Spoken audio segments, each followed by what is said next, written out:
The moment, it all changed. What would you do if your first breath in a new world came with the roar of cannon fire and the scent of burning bodies? No time to think, no time to ask why, just action or death. You're mid-fall when it hits you. Not a metaphorical fall, a literal one.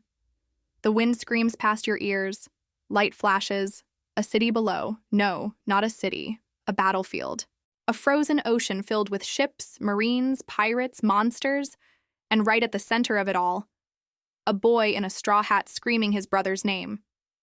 Luffy.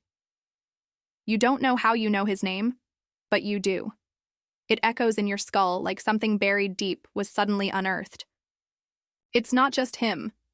The scene unfurls with terrifying familiarity.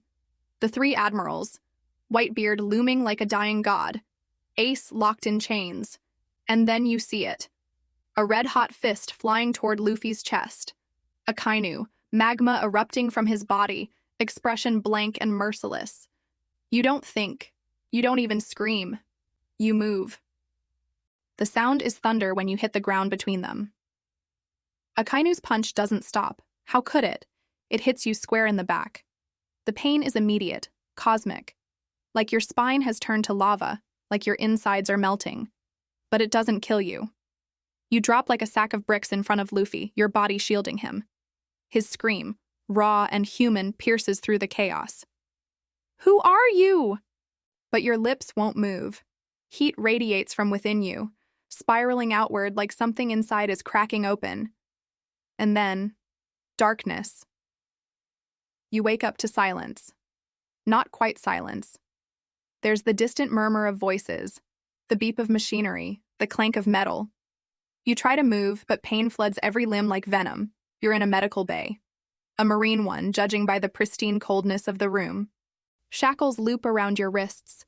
Your chest feels like it's still burning. Memories come back like shattered glass.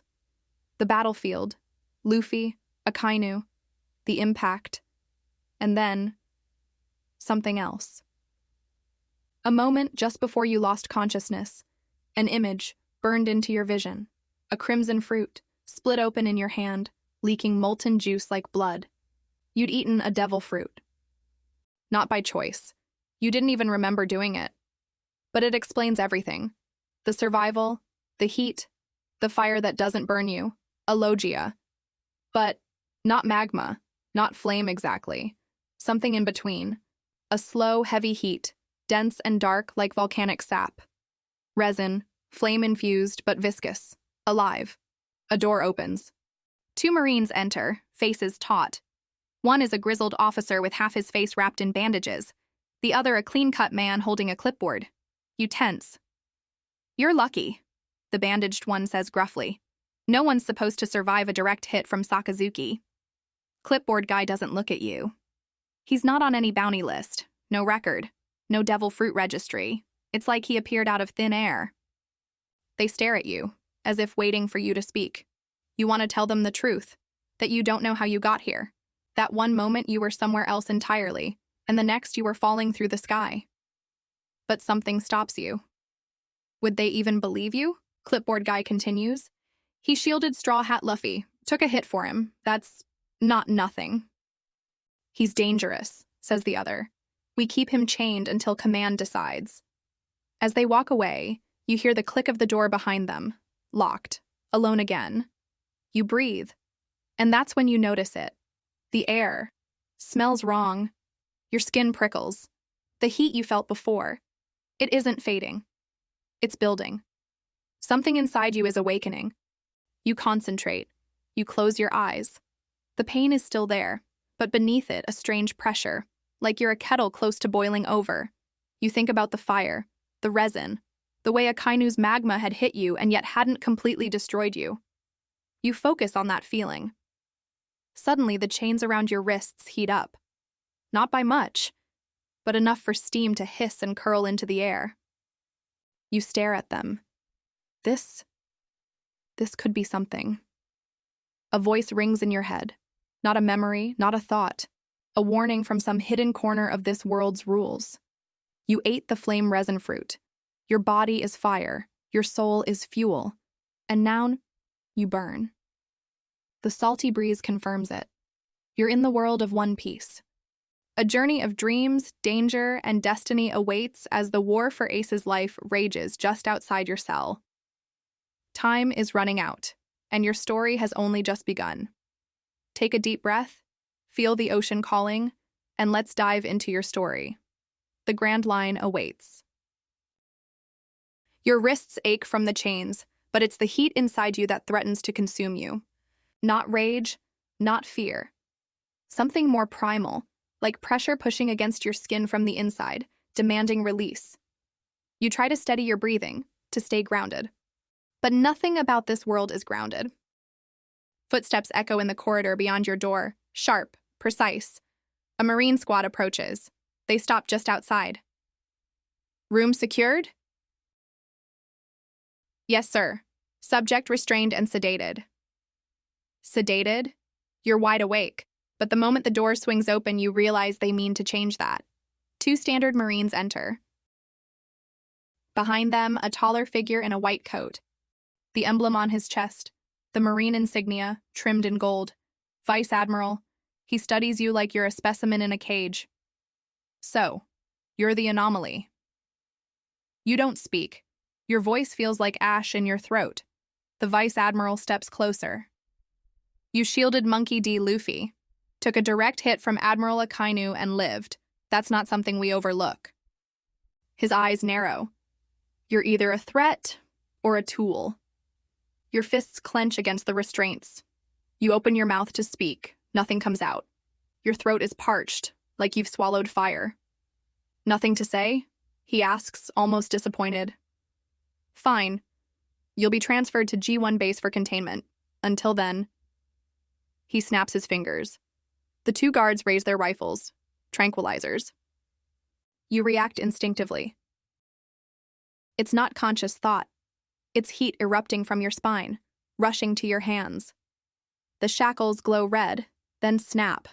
Metal melts across your wrists, dripping onto the floor like burning syrup. One Marine screams as flame resin lashes out like a whip, smacking the rifle from his hand.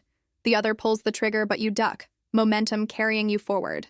You slam into him, resin hardening over your forearm like armor just as you drive him into the wall. The Vice Admiral doesn't move. He watches. You're still raw, he murmurs, untrained, but interesting. You don't wait for his next move.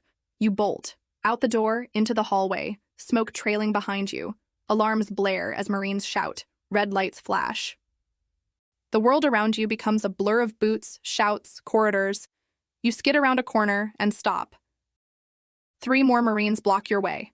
You summon heat again, trying to force the resin into something, anything, you can control. A blade, a shield, a wave.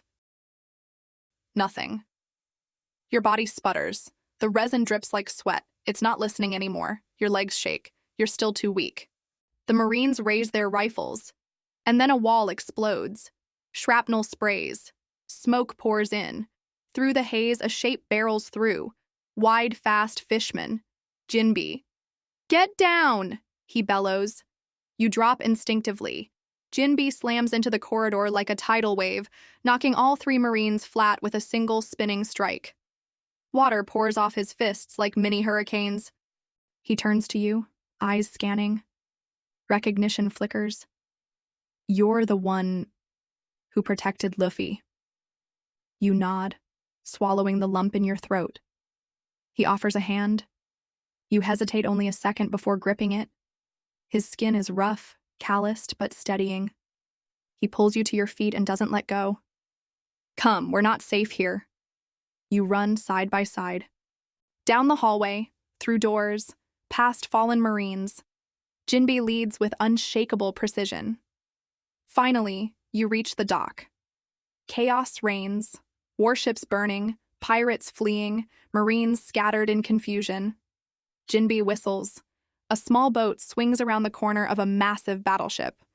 At the helm, Trafalgar Law, standing with arms crossed, his expression unreadable.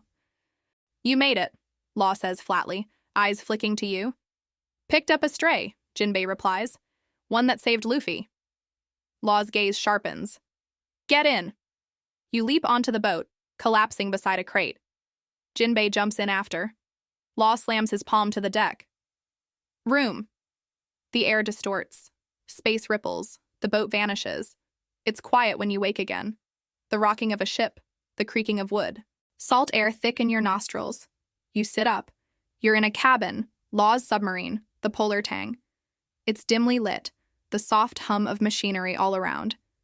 Jinbei stands near the door, arms crossed. Good, he says. You're awake. You swing your legs over the side of the bed. Your body aches in every joint, but the burning from earlier has dulled. The resin, still there, inside you, like embers. You're lucky, Jinbei says. If Law hadn't pulled us out when he did. What happened to Luffy? You croak. Jinbei's gaze drops. He survived, but not unscathed. Ace. You already know. You saw it. The look on Luffy's face before everything went black. You nod. Jinbei approaches. He crouches to your level. His voice softens. Why did you save him? You don't have an answer. Not one that makes sense. Not one that fits this world. Because it felt right, you finally say. Jinbei smiles faintly. That's reason enough. You glance down at your hand. The skin is blistered, cracked, but underneath you can feel it. The fire. What happens now? You ask. Jinbei straightens. Now, you choose. This world isn't kind to strays, but it remembers those who take action. You stand. You feel broken, weak, lost, but you're alive. And in the eyes of this world, that already makes you dangerous. Your footsteps echo as you move through the lower corridors of the Polar Tang, the submarine slicing quietly through the depths of the Grand Line. You're alone for now. Jinbei had nodded solemnly and left you to your thoughts after explaining that Law was steering the ship toward a safe zone, far from Marineford's wreckage. Your body feels alien. Every movement reminds you something fundamental has changed. Your skin is too warm, like it holds a fever that never breaks. At your fingertips, tiny embers flicker when your pulse races, barely visible but unmistakable. You raise your hand to your face in the dim light. The embers swirl, then vanish. Whatever you ate, it wasn't ordinary fire. You breathe deeply and try again. You close your eyes and imagine the heat. Not like a torch, not like an explosion, but something slow, thick, flowing. It rises like sap, molten and heavy, pressing against the walls of your veins. It doesn't burn you. It clings. A whisper of flame resin forms across your palm. It moves sluggishly, like syrup mixed with lava. It hardens when you concentrate. It flickers when your focus slips. Control it, you think. Shape it. But it sputters out. Frustration surges. You punch the bulkhead. Pain bites your knuckles. Still human enough to feel pain then. You turn, fists clenched, and begin pacing.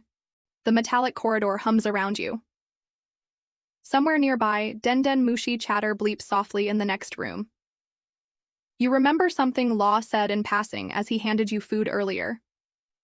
Flame resin, Logia type, rare. Combines chemical volatility and elemental cohesion. You're a walking chemical reaction. Helpful, but not comforting. You pass by a mirror, bolted to the wall above a sink. For the first time, you really look at yourself. Eyes bloodshot, cheeks hollow. Soot stains your face. You don't look like a hero who turned the tide of a war. You look like a survivor pulled from the wreckage of a world that tried to kill him. You splash water on your face. It hisses on contact with your skin. Suddenly, a memory flashes. Heat, but not from battle. A small fire, back home, where you once watched something precious burn. A childhood moment. You'd forgotten it until now. The resin inside you responds. The air around your hand ripples. Resin coils at your palm again, forming a thicker, more concentrated strand. Your fingers tremble, but you guide it. Shape it like modeling clay. It twists into a spiral. A blade? No, too soft. It melts too fast. But the control is improving. The thought crosses your mind like lightning. Emotion governs this power. You're not just a vessel for fire. You're the ignition. The door creaks behind you. You spin. Law stands there, arms folded, face unreadable. I felt a heat spike, he says. You're pushing it too hard. I'm trying to learn. He steps into the room. You're rushing. That power, it reacts to stress, not logic. You need to train your instincts, not just your mind. You exhale sharply. What even is this fruit? Law raises a brow. It's called the Netsu no Mi, heat resin, a Logia-class devil fruit thought to be lost when its last user exploded. You're a living pressure chamber. If you lose control, you don't burn out. You erupt. That lands like a stone in your gut. What triggered the awakening? Law asks. His voice lower now, more curious. You meet his eyes. I think it was when I saw Luffy about to die. Something cracked open. He nods once, slowly. Emotion? Makes sense. Logia awakenings often respond to extremes. Fear, rage, grief. There's a pause. Then Law says, almost cautiously, I saw what you did. You took Akainu's punch head on. No hockey, no devil fruit control. You should have died. Why didn't I? You whisper. He leans against the wall. Maybe the world wasn't done with you yet. The submarine rocks gently. For a while, neither of you speaks. Then Law straightens. We're surfacing soon. You'll need to decide what to do. Do? You're a wild card, he says plainly. The Marines will hunt you. The world government might label you a weapon. The pirates will want your fruit. You don't get to disappear quietly. You blink. And what would you do? Law shrugs. Me? I'd use it, shape it, turn it against those who deserve it. And Luffy, you ask. Is he... He's alive, Law confirms, but broken. Jinbei's staying with him. He needs time. All of us do. You nod, the weight of it all settling on your shoulders. Law reaches into his coat and tosses you something. You catch it, barely. A small metal flask, warm to the touch. Resin sample, he says. From your blood. It's evolving. Fast. You stare at it. Evolving. You're not just adapting to this world. You're becoming something new. Law turns to go. Before he leaves, he says, without looking back, you have a second chance. Don't waste it. The door closes softly behind him. You look down at your hand. The resin flares once more. Stronger, smoother. The beginnings of something dangerous, something powerful. And in that moment, a thought stirs deep inside. If I survived Akainu, what else can I survive? The sun is setting when the polar tang breaks the ocean surface. You stand on the deck, bracing against the rail as the wind cuts across your face, sharp with sea salt and freedom. After days of dim corridors and flickering lights, the open sky feels surreal. It stretches endlessly, painted in strokes of burning orange and soft violet, as if the sea itself is bleeding into the clouds. You're not alone on deck.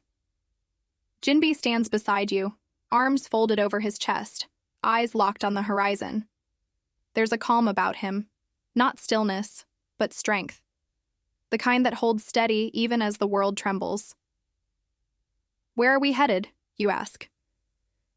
An island chain beyond Navy patrol routes. Safe for now. His voice is deep, smooth like rolling tides. Trafalgar Law has his own reasons for helping, but he keeps his word. You nod, eyes scanning the waves. In the far distance, a dark shape rises from the sea. Land. Jagged rocks, clustered trees, smoke trails from fires lit on beaches. It's small, maybe half a village at best, but after Marineford, anything not scorched by war looks like a miracle. Jinbei studies you. You still haven't asked the question I expected. You glance at him. What question? Why Luffy? You blink. I don't know, it just felt like I had to. Like I'd seen that moment before, like it was mine to change. Jinbei is silent for a long time. Then he nods, once. Luffy is someone worth saving, he says quietly. He carries the wills of others, even when it breaks him. That kind of person, someone who lives for his crew, his friends, his dream, they're rare, dangerous, yes, but also necessary. You look down at your hands, fingers unconsciously twitching with heat. Do you think he knows what I did? He remembers, Jinbei says. But remembering and understanding are different things. The boat docks. A few revolutionaries await you. Faces you don't recognize. Jinbei nods to them and you're ushered to shore. It's quiet here. Scarred, yes, but quiet. As you walk, you pass injured fighters, scavenged gear, broken weapons repurposed as tools. These people don't have the luxury of peace. They build it, one wound at a time. Later that night, you sit by a fire, nursing a bowl of something halfway between soup and boiled seaweed. It tastes like ash, but your body needs it. Across the fire, Jinbei sharpens a blade. Not his own, but one that belonged to a fallen comrade. Do you know what your name means to them? He asks, not looking up. You shake your head. They're calling you the Fire Shield. You almost laugh. I didn't even know I could do it. You still did. He finishes the blade, inspecting the edge. Sometimes it's not about what you control. It's about what you're willing to stand in front of. You stare into the flames. Your thoughts drift again. To Luffy. You can see his face clearly now, twisted in grief at Marineford, reaching for Ace, calling out for someone, anyone, to stop the inevitable. And you had. You. A stranger in this world. A nobody. You stood between Luffy and the death he was never supposed to avoid. And now everything is different. Suddenly, a commotion. Voices. Urgency. Someone shouts, "He's here!" You rise with the others, heart pounding. Then you see him, limping, bloodied, half carried by Jinbei. Luffy. His hat dangles from one hand. His eyes are half-lidded, unfocused. But he's alive. You rush to him before you can think better of it. Luffy, he blinks, looks at you. Recognition slowly dawns. You're the one who, he mutters. You got between me and Magma Man. You smile faintly. Yeah, that was me. He stares, then suddenly his face twists. That was stupid, he yells. You could have died. The shout stuns you for a second. Then he grabs your shirt with surprising strength. You don't even know me, he continues, tears forming in the corners of his eyes. Why would you do that? You don't have an answer, so you say the only thing you can. Because you were worth it. Luffy's hands fall away. He steps back unsteady. Jinbei supports him. Then, Luffy laughs. Just once. A low, bitter sound, but real. You're an idiot, he mutters. You shrug. Takes one to know one. Luffy stares at you a moment longer. Then he says something that anchors itself in your chest. Join me. When I set sail again, I want people like you on my side. You blink. Jinbei raises an eyebrow. That was fast. I said what I said, Luffy mutters, then slumps into Jinbei's arms. The fire crackles, the sea hums, the sky above spins slowly with stars. And you realize something? You're no longer just someone who arrived in this world. You're part of it now. And someone like Luffy just gave you the first real purpose you've felt since the moment you landed. Morning arrives shrouded in sea mist. The light filters through the palm fronds like soft gauze, and for a moment, you could almost forget the weight of this world. But the stiffness in your limbs, the bite of healing wounds, and the faint, sticky hum of the flame resin beneath your skin remind you exactly where you are. This isn't home, and deep down, you know it never will be. You stand on the edge of the beach, staring out at the endless ocean. The water is deceptively calm now. It hides the monsters, the power struggles, the Grand Line's madness beneath a thin blue veil. You inhale deeply, and the salty air floods your lungs. The ocean doesn't care who you are. Behind you, the camp stirs to life. Luffy still sleeps, his breathing steady but shallow, and Jinbei has left before sunrise, likely to coordinate with the revolutionary agents who operate in secret through this region. Law, true to form, has vanished without a word, probably slipping away the moment his debt to Luffy felt fulfilled. You're left with a handful of strangers who regard you with wary curiosity. Most just know you as the one who shielded the straw hat. You've earned a name, but not trust. Not yet. The thought twists in your gut. You've impacted this world, ripped a hole straight through canon with your bare hands, and the ripple is growing. Someone approaches from behind. You recognize the footsteps by now. Careful, smooth, just a touch too quiet for someone who isn't hiding. You turn to face her. She steps out from between the trees, arms crossed over her cloak. Her gaze is calculating, yet not unkind. A den mushi hangs from her belt, blinking softly. "Nico Robin," you say. She nods. "I heard you were awake." There's a pause between you. She watches you with that same subtle smile that hides more than it reveals. "You were the one who called," you say. "Sent the message through that snail. Warned me about Luffy." "I was," she replies. "And you came." "I didn't come for you," you say honestly. "I came because it felt like I had to." She doesn't flinch. That's how it starts for most of us. She joins you at the water's edge. For a moment, neither of you speak. The waves crash gently. Seagulls cry in the distance. "You don't belong here," she says at last, eyes never leaving the sea. "No," you admit. "But you're still here." Another pause. You exhale. "Because I don't think I'm supposed to go back." "Good," she says simply. "This world doesn't need tourists. It needs allies." Her words strike something in you, something deeper than resolve. It's the ache to matter. You want to shape something here, not just survive, not just react. Robin gestures to the horizon. Law left a map behind. He's given us safe passage through the calm belt for now. But that won't last. The world government knows your name now. Your face. You embarrassed them. "I didn't mean to," you mutter. Robin actually chuckles. You shielded the most notorious pirate of this generation from a Fleet Admiral and survived. That's enough to make you a symbol, whether you meant it or not. You look down at your hand. You flex your fingers. The resin doesn't answer, but you feel it sleeping beneath your skin, slumbering heat, waiting. She continues more softly. Symbols are dangerous things in this world. People follow them. People kill them. Your voice lowers. "I didn't ask for this power." "None of us did." Her eyes meet yours then. Serious, empathetic, fierce. "But you have it. And now the question is, what are you going to do with it?" You think about that long after Robin walks away. You wander the island for hours.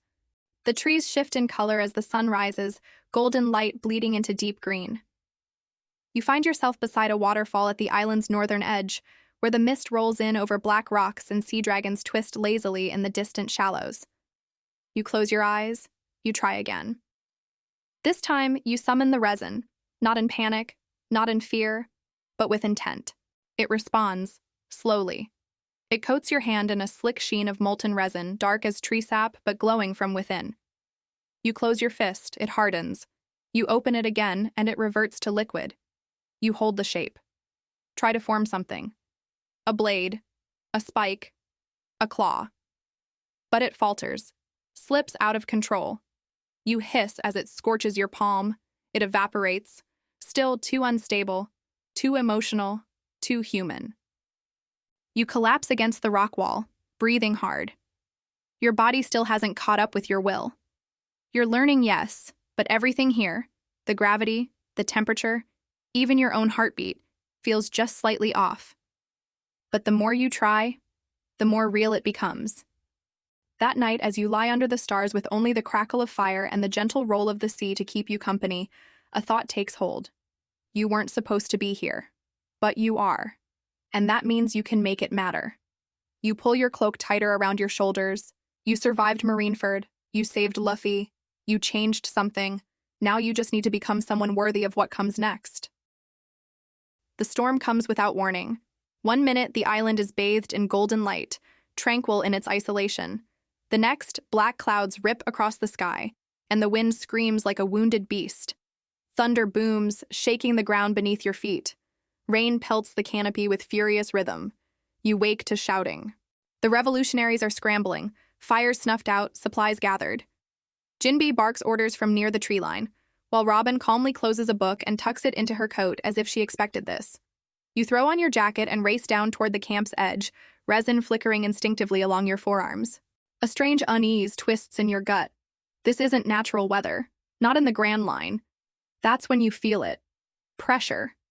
A thick, suffocating weight presses on your shoulders, dragging you down like gravity dialed to 11. It's not just the storm. It's someone. Haki, Robin says beside you, her voice low but steady. Someone powerful. The trees explode. 3 Marines burst into view. Standard infantry, soaked and breathless. One collapses in front of Jinbei. Vice Admiral Rons.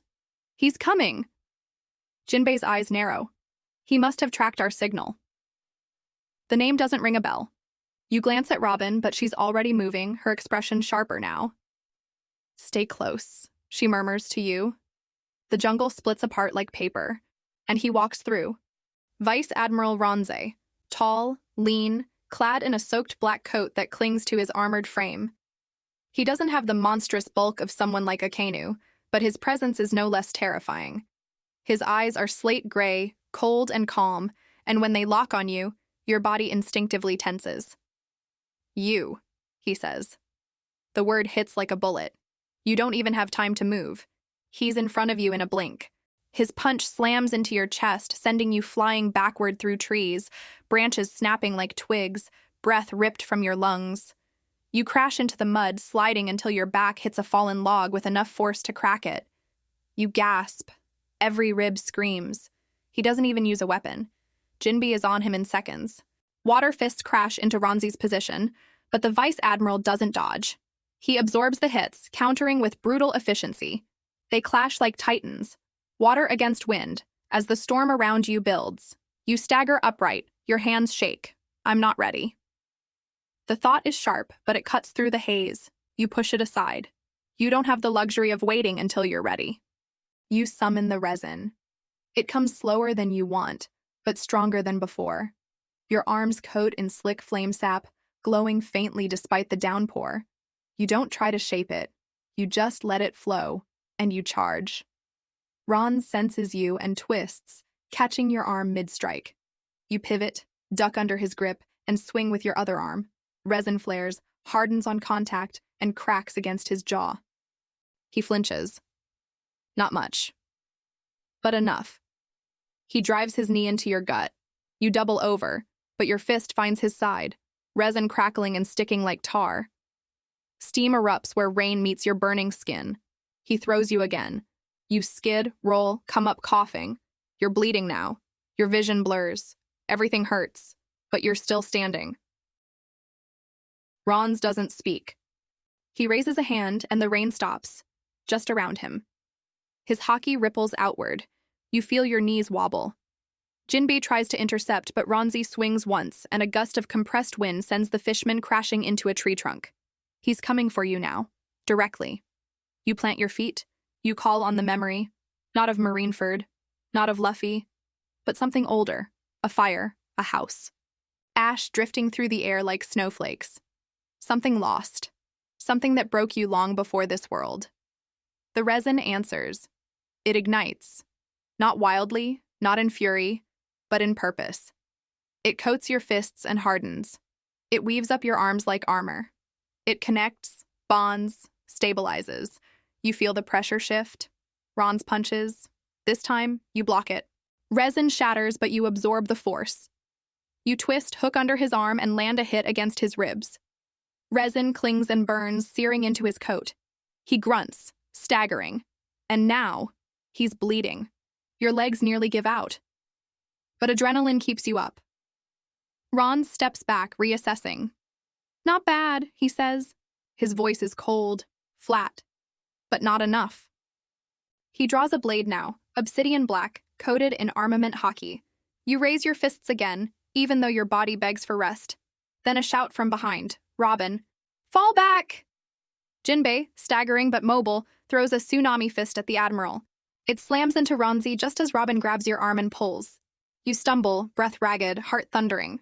You don't even see the ship until you're halfway up the ramp. Revolutionaries swarm to action, cutting anchor lines, raising sails. Jinbei is the last aboard, bleeding but grinning. He'll think twice about chasing us again. You collapse to the deck. You won your first real fight. Not cleanly, not powerfully, but you fought. And for the first time, it feels like the flame inside you isn't wild. It's yours. The ship rocks steadily beneath your feet as the island fades into the mist behind you. Wind whistles through the torn sails, carrying the heavy scent of rain, blood, and burnt resin. Your body is bruised, your mind buzzing with exhaustion, but you're alive, and changed. The revolutionaries sail in silence for hours, navigating through a web of sea currents and cloaking fog. Eventually, a tall, pale woman with an anchor tattoo on her throat offers you water and a damp cloth. You nod in thanks, barely registering her name, Kella or something close to it, before slumping against the inner hull of the deck cabin. Night falls fast on the sea. The crew drops anchor in the shelter of a crescent-shaped island, nestled between jagged cliffs. No name, no light, just darkness and the rhythmic sound of waves crashing against stone. You learn quickly this isn't a planned destination. It's a hiding spot, the last stop before everyone disappears back into the world. Robin, Jinbei, and a few others remain while the rest scatter with coded instructions. A Denden Mushi buzzes faintly from the map table, projecting a low-frequency pulse meant to throw off any tracking attempts. Robin glances at you as she folds a worn parchment and slides it into her coat. "You'll be staying here a few days," she says, not asking. "Is Luffy coming?" She shakes her head slowly. "Not yet. He's recovering in his own way. If he sees you too soon, it might bring back everything." You nod, swallowing the complicated sting of disappointment. "I understand." Robin's expression softens. "He will come. He made a promise. But first, he needs to remember how to move forward again." You're left on the island with a few revolutionaries, Jinbei, and time. An ocean of time that threatens to drown you in its quiet. And then, a discovery. You stumble across it during a solo walk along the shoreline. The island isn't empty. Hidden in the dense interior, beyond hanging moss and twisted stone trees, lies a ruined outpost, what's left of an old Buster Call target. Blackened walls, burned frames, names carved into the bones of broken buildings. Ghosts live here. Not the literal kind. The living kind. Survivors. They emerge only when you stay long enough. Wary eyes peeking out from collapsed huts, skin weathered by salt and sun. Mostly children, a few elders. Castaways who refuse to leave what the world government tried to erase. You ask nothing. You bring them food, help them clean the wells. You even manage to spark small flame resin lanterns for warmth at night, gentle heat that doesn't scare them. They start to speak to you. A girl named Tolu, no older than 10, tells you of the metal monsters that came from the sea, of families who fought with sticks and kitchen knives while their homes burned. She still clutches a charred wooden spoon like a sword. One elder, missing an eye, recognizes you. "You're the one who saved the Straw Hat Boy," he says one night as you tend to the fire. "I didn't save him alone." "You saved him," the man replies. "That's enough for now." You train in the ruins. Every morning, before the sun breaks fully across the sea, you kneel in the ash of what once was a home and summon your flame. At first, the resin clings to you like heavy fog. It resists shaping, stubborn as grief. But slowly, methodically, it bends. You learn to form a short blade, dense, curved, and glowing at the edge with molten heat. Then armor bands across your forearms, a crude shield, only usable for seconds. Each success costs you energy, concentration, pain. But with each burn, you become more. Jinbei watches quietly. He offers tips when needed, spars with you once, just once, and nearly breaks your jaw. "You're improving," he says afterward, handing you a towel. "But power isn't everything. You still move like someone with something to prove." You glance toward the village. "I do." Jinbei nods once. "Then let it be more than revenge." You don't sleep much that week. The resin pulses in your dreams, dripping, swirling, rising to engulf your hands and face, but each time you wake, you feel steadier, as if your body has started to accept what you are. One morning, you rise to find the tide lower than expected. A clear path of sand stretches around the island to a series of rock pools rarely exposed. Something catches your eye. A reflection. sharp and silver. You investigate and find it. A fragment of a marine dog tag half buried in the sand. The name on it is familiar. Ron's. Your fingers close around it. Not in hatred, but in memory. He'll be back. The world doesn't let things like that end cleanly. You stand, resin forming softly along your palm. You're ready now, not to destroy, but to endure. And when Luffy comes for you, you'll stand tall. Not as a survivor, as an equal. The rain returns on the 8th night. It starts as a drizzle, barely a whisper against the canopy above the ruined outpost. But you feel it coming long before the clouds break. The air thickens. Your resin pulses faintly beneath your skin, not out of danger, but from a strange, subtle pull. As if something important is approaching. You sit alone at the edge of the village ruins, eyes fixed on the horizon where storm clouds coil like dragons. Then you hear it, the snail's cry. Urgent. Warped. A den mushi stashed in the collapsed remains of an old watchtower begins to twitch and screech, its shell flickering with static light. You scramble to your feet, heart pounding. Robin and Jinbe arrive only moments later. Even the castaways gather nearby, watching with wide, cautious eyes. The snail's eye stalks glow. A warbled voice breaks through the rain. Testing. Come in. Is this line secure? If you hear this, respond. Robin snatches up the receiver. This is Nico Robin. Transmission received. Who is this? A sharp intake of breath. Then softer now. It's me. It's Koala. Jinbe lets out a breath. You feel a shift in the air. Robin adjusts the receiver. Go on. There's no time for formalities. He's worse than we thought, Koala says, voice strained. Luffy's not moving. Barely eats. Jinbe, he's not training. He just stares at Ace's Viver card. For days. For weeks. He talks to no one. But he says one name. Over and over. Robin meets your eyes. You already know what she's going to say before the words leave her mouth. Yours. You feel the breath leave your lungs. He says, Koala continues, the world gave him a second chance. Because you took the first blow. But he doesn't know why. And it's tearing him apart. The rain grows heavier. You stare at the snail, fists clenched. I thought if I stayed away, I was helping him heal. You whisper. Sometimes, Robin says gently, a wound won't close unless someone shows they bled for it too. You look to Jinbe. He says nothing at first, only staring out at the storm with narrowed eyes. But then, his deep voice rolls like distant thunder. Go to him. You sail alone. A small cutter ship barely large enough for two is outfitted with an eternal pose that Koala transmits via den mushi.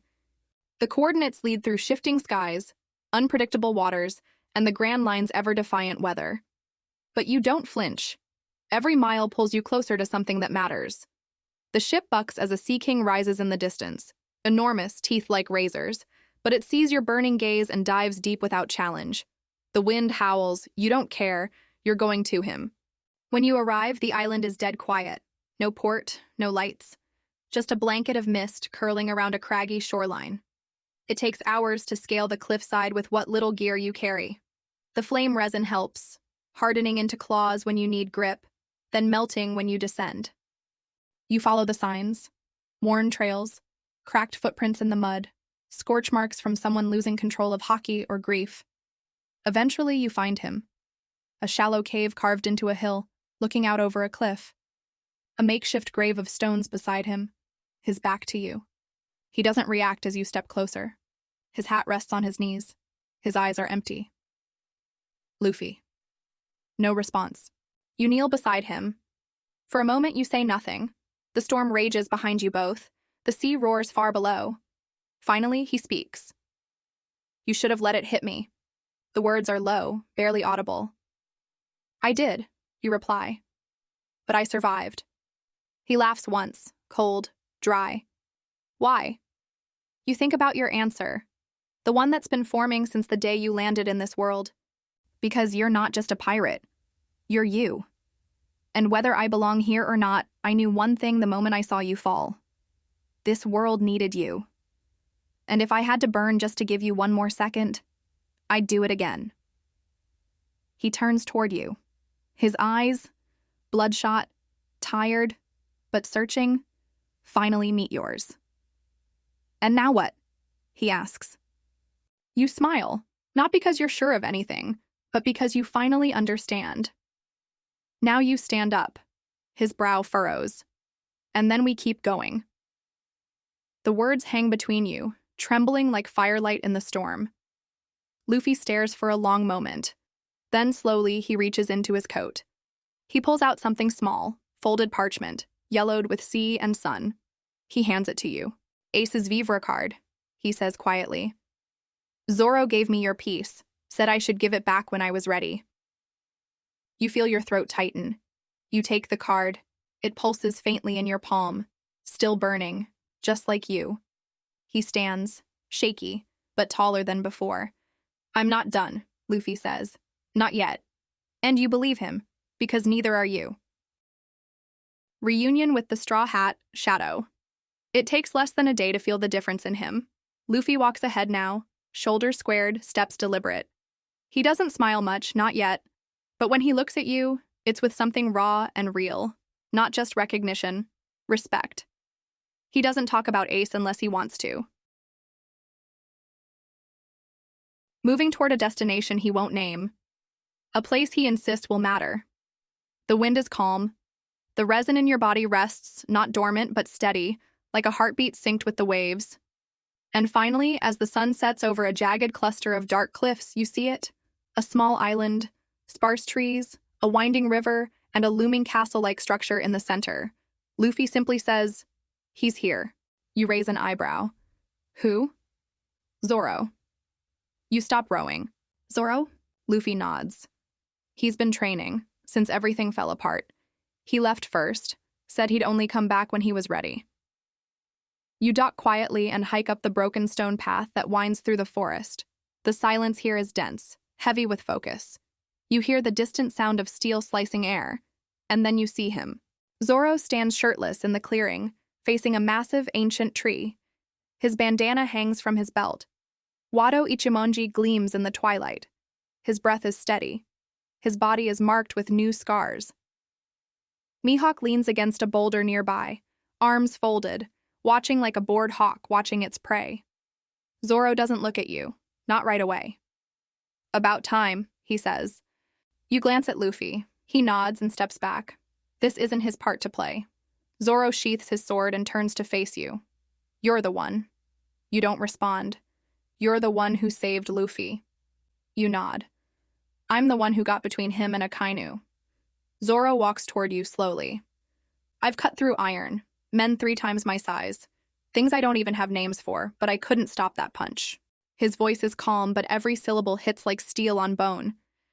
So tell me, he says, stopping inches from your face, do you really deserve to stand next to him? You don't back down. No, Zoro tilts his head. Not yet, you say. The corners of his mouth twitch. Good answer. He gestures behind him, to a circle marked by stone pillars. Come. You follow. He draws one sword, not Wado. The other, the cursed blade, Sandai Kaitetsu. You don't summon resin yet. You want to see what this is. I'm going to hit you, he says. Once. Just once. If you're not flat on your back afterward, I'll know you're worth the trouble. You nod and set your feet. He vanishes. He moves faster than anyone you've ever seen. Not in bursts, not in jerks, just clean, fluid motion. His blade swings upward, too fast for your eyes to follow. You react without thinking. Resin erupts from your forearm, a crude shield thickening in a blink. It takes the hit, barely. The air screams. The pressure knocks you back 10 feet. Your boots gouge the stone, but you don't fall. Your legs shake. The shield cracks, but you don't fall. Zoro lowers his blade, nods. Still standing. You breathe hard. I'm learning. He sheaths the blade. Then come with us, he says. You've got the will. Now earn the skill. Mihawk chuckles in the background. You may regret dragging him into my forest, Roronoa. Zoro shrugs. I regret a lot of things, but not this. That night, you sit with him under the stars. The fire crackles low between you. Luffy's already snoring nearby, half slumped on a log. Mihawk has retreated to his stone keep, indifferent as always. Zoro passes you a small gourd of sake. You drink, it burns. You're not a swordsman, he says. No. You're not a brawler, or a sniper, or a navigator. You're not anything yet. You nod. I know. But you're alive. He looks at you. Really looks. And in this world, staying alive means something. You don't speak. The fire reflects in your resin-coated fingers. You flex them gently. Zoro continues. I saw it in your stance. You fight like someone who doesn't care if they die. That's good when you're cornered. But if you want to keep saving people like Luffy, he taps his chest once. Then fight like someone who refuses to die. His words dig deep. Later, when you lie beneath the stars, you stare at the night sky and think of Marineford, of Ace, of Luffy's scream, of the moment your instincts chose to intervene. You made a difference. Now, it's time to become someone who can keep making them. And in Zoro's silent acknowledgement, you feel something you haven't felt since you fell into this world. Belonging. Days blur into one another beneath the blood-orange canopy of Mihawk's forested island. Each morning begins with pain. Each night ends with it too. But somewhere between the aching muscles and burned fingertips, you start to feel it. Progress. You rise at dawn.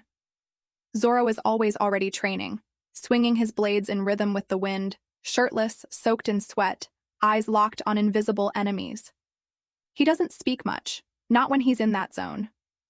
But sometimes, when you mimic his stance or stumble through your own drills with clenched teeth and stubborn breath, he nods, barely. That's enough. You train separately, but side by side, two warriors chasing the same truth. Zoro with his swords, you with fire.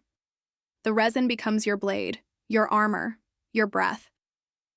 At first, it forms unevenly, shifting from liquid to solid too quickly, breaking apart mid-motion. You try crafting a sword, but it bends with each strike. You coat your skin in armor, but it shatters under pressure. Then one night, after another failed attempt, you sit beside the fire with your hands buried in the dirt, jaw clenched so hard it hurts. Resin burns faintly around your knuckles, pulsing with frustration. You're forcing it, Zoro says without looking at you. He sharpens his sword in long, deliberate strokes. It's not about control. Not entirely. Then what is it? He lifts the blade, inspects it against the firelight. Understanding, you're trying to dominate your power. That's not how will works. You blink. What do you mean? He leans forward. A sword isn't a tool. It's an extension of who you are. You don't command it. You become it. The words strike something deep. Zoro continues. Same goes for your flame. If your heart's not behind it, it'll just burn out. You sit with that for a while. Later that night, alone in the clearing, you don't try to shape the resin. You feel it. You remember the way it saved you on instinct. The way it surged when you saw Luffy in danger. The way it hardened when you thought of the castaways on that ruined island. Not rage, conviction. You focus on that feeling. And slowly, like lava sliding from a cliff, the resin obeys. It doesn't explode. It flows. It doesn't spark wildly. It pulses with rhythm, with purpose. You raise your hand, and a thin blade of hardened resin curls upward, like a ribbon of translucent flame. It glows softly in the dark, alive. Yours. The next morning, Mihawk himself appears. He watches from the edge of the training ring as you and Zoro spar. Resin blade against steel, your strikes grow more confident, less erratic. Zoro still knocks you flat every few minutes, but you move better now. Smarter. You begin predicting his rhythm, deflecting, evading. At one point, you catch his shoulder with a shallow slash. Zoro freezes, then laughs. Not bad, Fire Shield. You grin. The resin flickers in your palm in agreement. Mihawk steps forward as Zoro steps back. You've learned control. he says, voice as sharp as the air he cuts.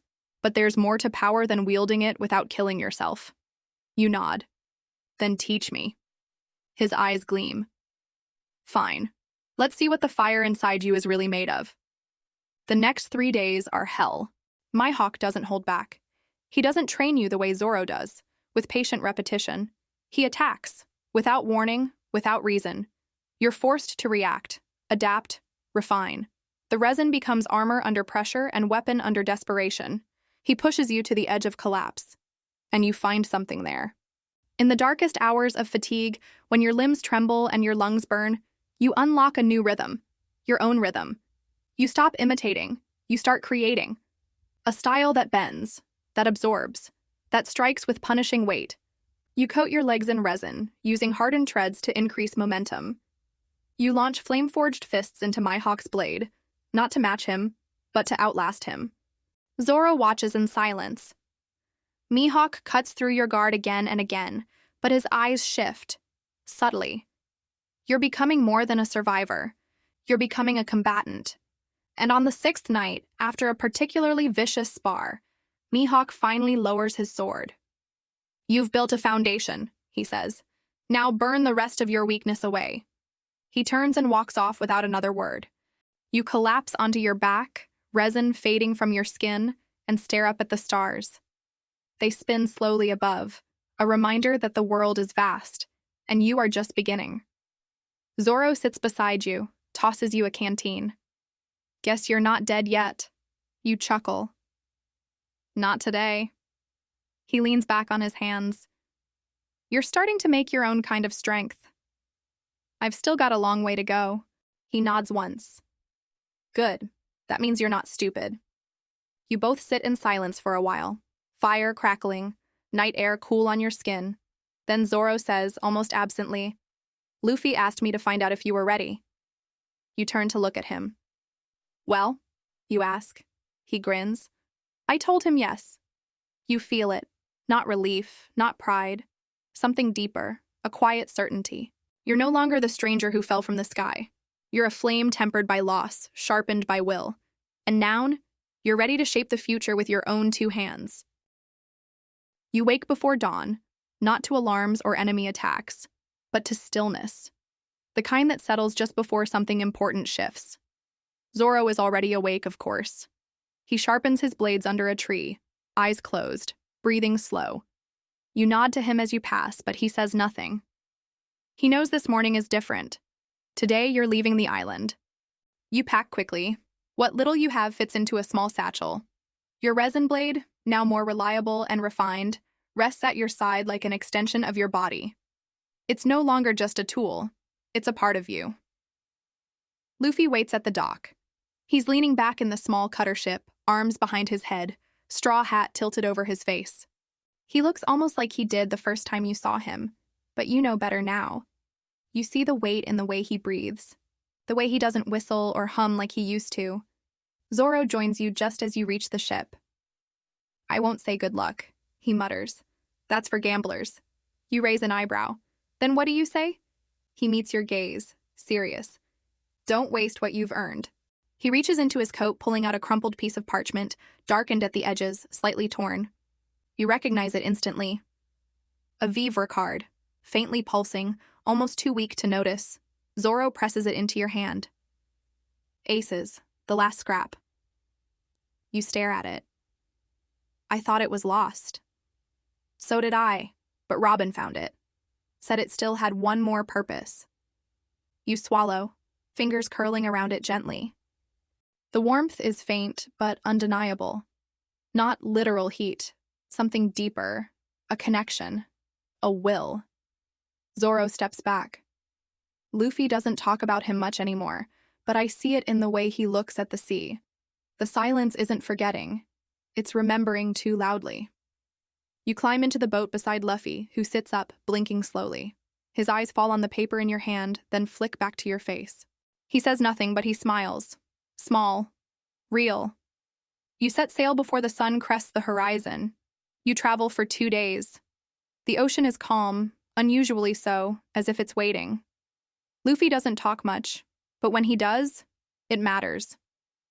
He believed in me, he says one night, voice low as he lies on the deck. Ace. He always said I'd be stronger than him. Even when I lost, he laughed and said I'd grow. You listen. The resin in your chest thrumming with warmth. He died smiling, but not because he was happy, because he chose how it ended. He turns his head toward you. I don't want to make that same choice. You nod. Then don't. He looks at you, searching. How do you carry someone's will without being crushed by it? You answer before thinking. You let it shape you, but not define you. Let it burn through you, but never consume you. Luffy stares for a long time, then nods once. The next day, a seagull drops something wrapped in twine onto the deck. A Denden Mushi call-in bundle from the revolutionaries. You crack it open and listen. Koala's voice buzzes through. World government's on edge. Something big's happening at Baltigo. We may need firepower. Tell Luffy, it's almost time. She pauses. And tell him, Sabo's alive. Luffy stiffens. For a moment, neither of you breathes. Then he laughs, loud and wild, tears springing to his eyes. You feel the resin in your arm surge in response. Your body glows faintly, as if joy could trigger power. Luffy grips your shoulder with more force than you expect. Sabo's alive. You nod. And he's going to need you. No, Luffy says, shaking his head. We are. That night, you look out at the horizon and feel the weight of the Vivre card in your palm. It's smaller now, more fragile, but its pulse remains. Not a heartbeat, a flame. You tuck it away close to your chest. And for the first time since Marineford, you don't feel like a mistake. You feel like an answer. The next island is within sight when Luffy says something that catches you off guard. I'm glad you got in the way. You blink. If you hadn't, he says, not looking at you, Ace would have been the last one to believe in me. I don't think I could have made it. He turns and grins, full now, the old fire back in his eyes. But because of you, I got one more shot, one more chance. You can't speak. Instead, you summon a flicker of resin in your palm. It dances like a candle. You hold it up between you both, and Luffy touches his finger to the flame. It doesn't burn him. It welcomes him. The island looms on the horizon like a clenched fist. Not on any map, not listed in any logbook.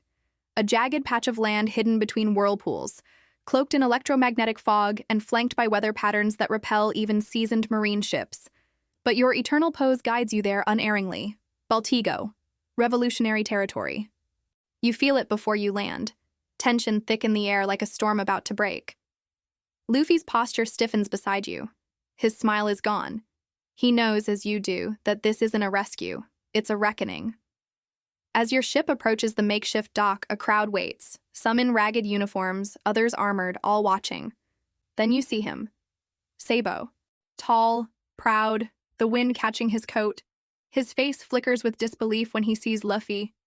And when his eyes find you, he pauses. There's something unreadable in his gaze.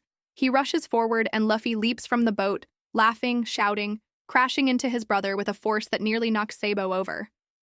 They cling to each other, wordless, fists clenched in each other's jackets. You look away. Give them space. But Sabo doesn't let you fade into the background. You, he says, pointing. You're the one who, yeah, you say. I stepped in. He nods slowly. Then you're part of this now. He turns toward the others. He's with us. The war room is underground, lit by dull yellow bulbs and lined with stolen Navy maps. Every voice is hushed, every movement measured. Koala greets you with a quick nod before diving into reports.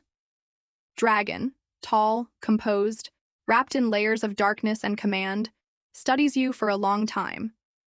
Luffy slouches in his chair like he owns the place, until Dragon finally speaks. The Marines are moving again. CP0 is circling Dressrosa. Cypher Paul agents have been seen near Sphinx. But we've intercepted something more troubling. He gestures to the map. Akainu is relocating. Your stomach tightens. He's not going back to Marineford. He's creating a mobile command fleet. And he's recruiting. Sabo leans forward, including Ron's. You inhale sharply. The Vice Admiral who tracked you, Robin says. He's been promoted. You clench your fists. You remember the crack of his wind punch, the way your body skidded through mud. You're stronger now, but the memory still smolders. He wants redemption for what you did to him, Sabo adds. The Marines don't like losing, especially not to nobodies. You glance at Luffy, who grins despite the weight in the room. You're not a nobody anymore, he says. Dragon points to a marker on the map. There's an armory base here, hidden within a protected marine fleet. Weapons, sea stone, pacifista prototypes. If they deploy from there, we lose the coast. His gaze fixes on you. You've fought Akainu's men. You've survived a hit from the Fleet Admiral himself. I want you on the strike team. Your mouth opens slightly. Why me? Sabo answers. Because you're not famous enough for them to expect you. Luffy leans forward.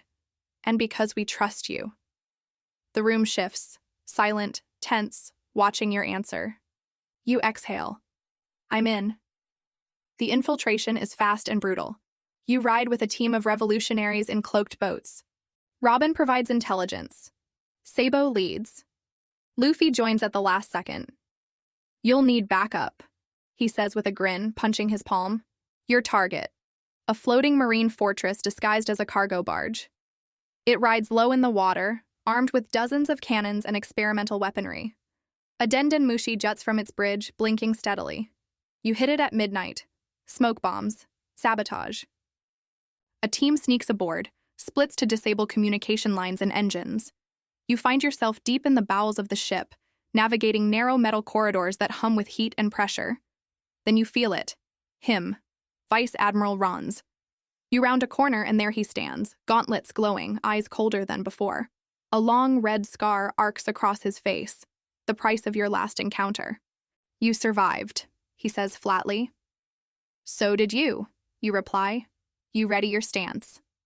Resin flows along your forearms, faster than ever before. Your fingers curl into fists of molten armor, glowing with inner heat. Ron's lunges, you clash. His punches ripple with compressed air, cracking the bulkheads around you. But this time, you move with the storm. You catch his fist with hardened resin, then sweep under him, slamming your knee into his side. He snarls, spinning into a roundhouse that launches you into the wall. You rebound, your body flickering with fire. He raises his gauntlets. You raise your hands. Resin pulses. The fight explodes into violence. Above, on deck, Luffy is fighting alongside Sabo. Fists of fire and stretching limbs tearing through Marines. Explosions bloom like fireworks, lighting up the ocean. You're below deck, locked in a duel of attrition. Ron slams you down, cracking the floor. You spit blood and grin. Still not enough? You roar, unleashing resin in a full-body wave.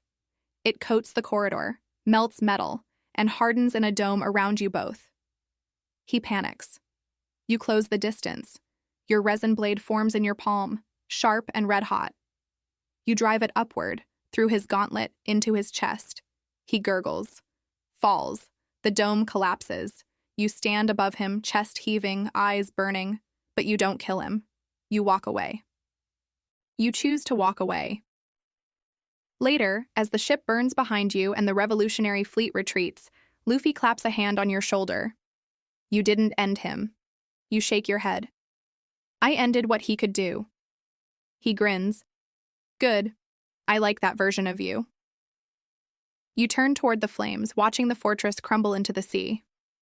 For the first time since Marineford, you feel like a warrior, not a witness. You didn't just survive this world, you shaped it. The sky above the new world burns crimson. Your fleet is still recovering from the armory raid when the alert comes through. Denden Mushi transmission, encrypted, frantic. Akainu is here. I repeat, Fleet Admiral Sakazuki is here. He's leading the charge himself. No time to prepare. No time to regroup. He is already descending from the sky aboard a marine warship flanked by pacifista drones and elite soldiers. The ship cleaves through the clouds like a blade. The ocean churns as if recognizing the wrath that approaches. You stand beside Sabo, Luffy, and Robin on the deck of a battered Revolution ship. He came fast, Luffy mutters. No. Robin says, her voice calm despite the pressure building in the air. He came for you. The heat around you intensifies, not from your own power, but from his. The man who changed the course of your life is back. And this time, you're not standing in someone else's story. You're standing in your own. Akainu lands hard on the forward deck of the Revolution's second ship, magma splattering across the hull. The vessel creaks and groans as molten rock eats into the wood. Screams echo, soldiers scatter. Some dive into the sea. He doesn't bark orders. He just walks. Unstoppable. Radiating the kind of violence that doesn't need explanation. His gaze locks on you, unblinking. Luffy steps forward, fists clenched. No, you say quietly. This one's mine. You leap from your ship to the next, landing hard across from him as the deck tilts from the strain of both your powers. The air wavers between you, steam and heat warping everything in sight. You survived, Akainu says, his voice like a boulder cracking. You tried to kill Luffy, you reply, resin already coating your arms in layered plates of molten armor. And you failed. He doesn't react. You're not important, he says simply. You're just a mistake that made it through. You plant your feet. Then let's correct that. He moves first. A tidal wave of magma crashes toward you, enough to vaporize steel. You dive forward, your flame resin hardening into a concave shield, catching the brunt of the blast. It cracks, but holds. You respond with a sweeping strike, hurling a whip of liquefied resin that snakes around his punch, hardens midair, and slams into his ribs. The impact sends shockwaves through the deck, but he barely flinches. His next blow is faster. A fist, burning like the sun, crashes into your left side and lifts you off the ground. Your resin shatters. You slam into the mast, cracking it down the center. You slide to your knees, coughing. He marches forward. Still weak? He growls. You stagger upright. No, you mutter, blood dripping from your mouth. Still burning. You slam both fists into the deck. Resin floods upward, encasing your legs, your chest, forming dense, armor-like exoskeleton. It pulses with internal heat, glowing in veins of amber and red. A new form, the molten core. You meet his next punch head-on. The clash sends an explosion of steam into the sky. The ships buck against each other. A wave knocks revolutionaries and marines alike into the sea. But you hold. He snarls. You twist, using your resin to grip his arm, trapping it. You pull him close, headbutting him hard enough to rattle your own brain. He stumbles back. That's when you see it. His coat, scorched on one side. His skin, reddened. You can hurt him now. And he knows it. The fight becomes a storm. Resin and magma tear through wood and sky. You drag the battle across two ships, then onto the floating wreckage. Your body is scorched, battered, but the resin keeps flowing, fed not just by instinct, but by intention. You're no longer reacting to survive. You're fighting to win. He strikes with fury, blasts of molten fists, pillars of fire, eruptions that melt metal. But you adapt. Your resin absorbs, reflects, even consumes his heat. You turn his own magma against him, wrapping it in your resin and flinging it back with added force. Then the break comes. He charges one final time, arm raised for a killing blow. You wait. You drop the resin from your arms just for a moment. Exposed. Vulnerable. He commits. You raise both palms. Resin erupts from your back, wings of hardened fire. You shoot upward, twisting in the air above him. He looks up just as you crash down, both fists slamming into his shoulders with the full weight of your new form. The deck beneath him splinters. Akainu falls to one knee. Not beaten, but grounded. Steam hisses around you both. The world holds its breath. You don't strike again. He looks up at you, blood trailing from his lip, eyes burning. This isn't over. No, you say, your voice steady.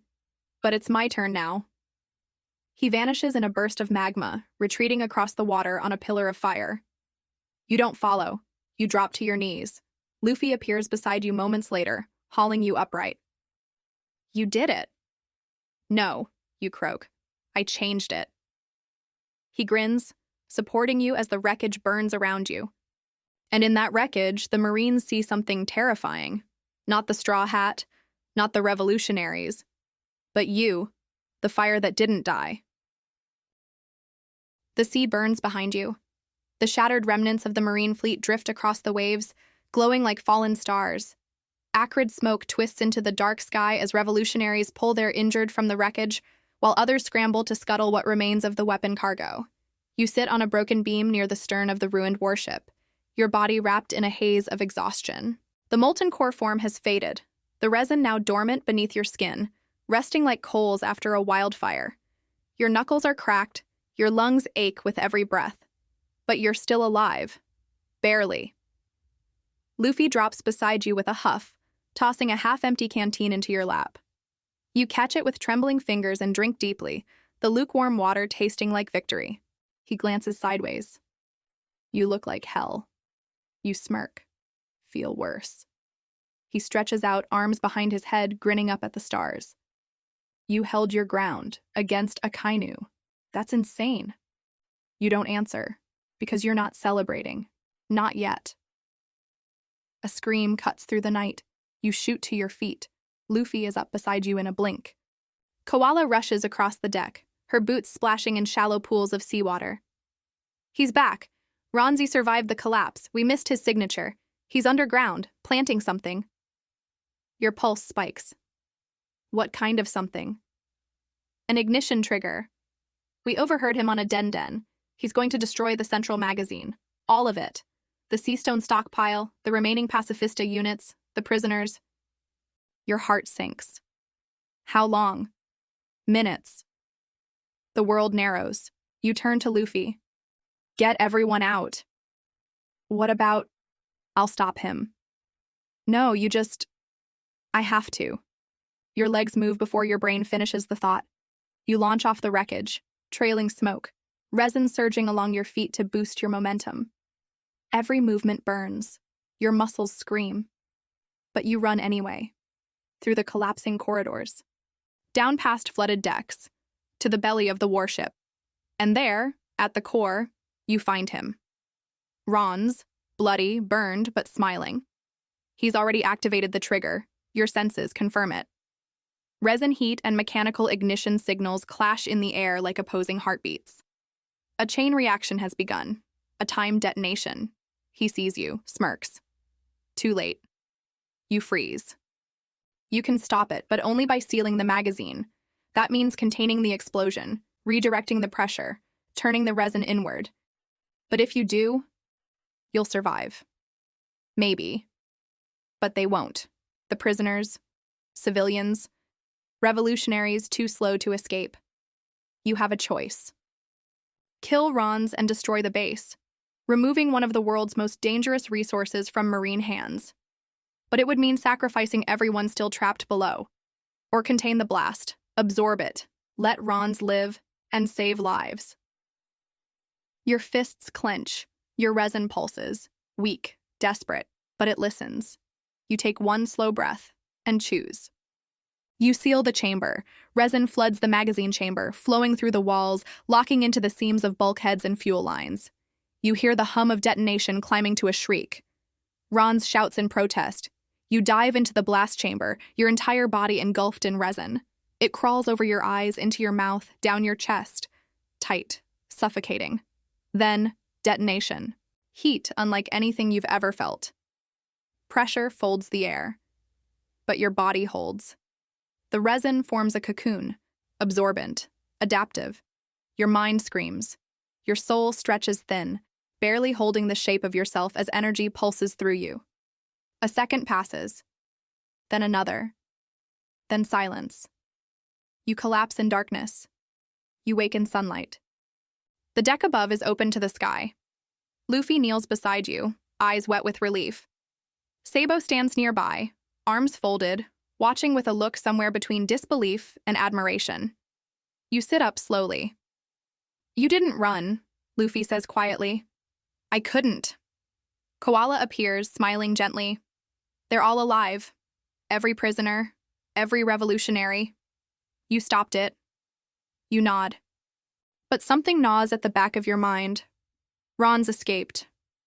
You chose not to end him. And you'll have to live with that. But as the sun rises behind the ragged silhouettes of your people, you realize you didn't come to this world to erase its evils. You came to protect what matters. And that means choosing mercy, even when vengeance whispers in your ear, even when the world expects blood. Later, as repairs begin and the crew gathers around burning barrels and steaming mugs, Luffy raises a toast. To the one who stopped Akainu twice. Everyone cheers. You shake your head, a weary smile creeping across your face. Sabo sits beside you. There's going to be a bounty after this. You raise an eyebrow. Let me guess. Molten Ghost? He chuckles. Better. They're calling you Ashborn, the one who rises from flame again and again. You look down at your hands. The resin glows faintly in your veins, still alive, still burning.